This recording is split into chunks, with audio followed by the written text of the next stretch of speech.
Hi, my name is Riri Lunsford, and I'm going to be explaining the in-depth story edition for the final project. So if you're going to do the print journalism part, this is what you need to listen to. Number one, this is not a feature story. Instead, this looks at an issue or a trend, and then you'll write an in-depth story about that.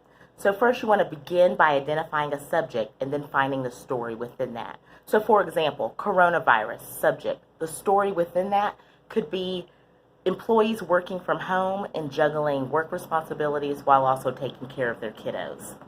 So you're going to choose a topic that allows you to do some background and research. You'll need varying sources, from experts on the topic to people who are actually living that experience. So for example, going back to my example about employees working from home, expert subjects could be maybe people who are working in human relations, and who are going to be able to speak upon what employers can do to help employees juggle that. So for example, maybe cutting back some hours, cutting back some responsibilities, allowing telecommunications, doing Zoom meetings, etc. And then other sources would be those employees who are actually working from home and giving their experience on how they're juggling that while also maybe doing some homeschooling with their kids.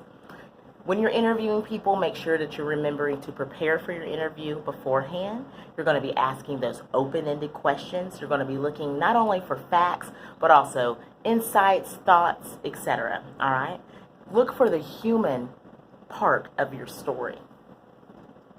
You're going to think about who your audience is. Who are you writing this story for? Where would this story run? Is it going to run in the Daily?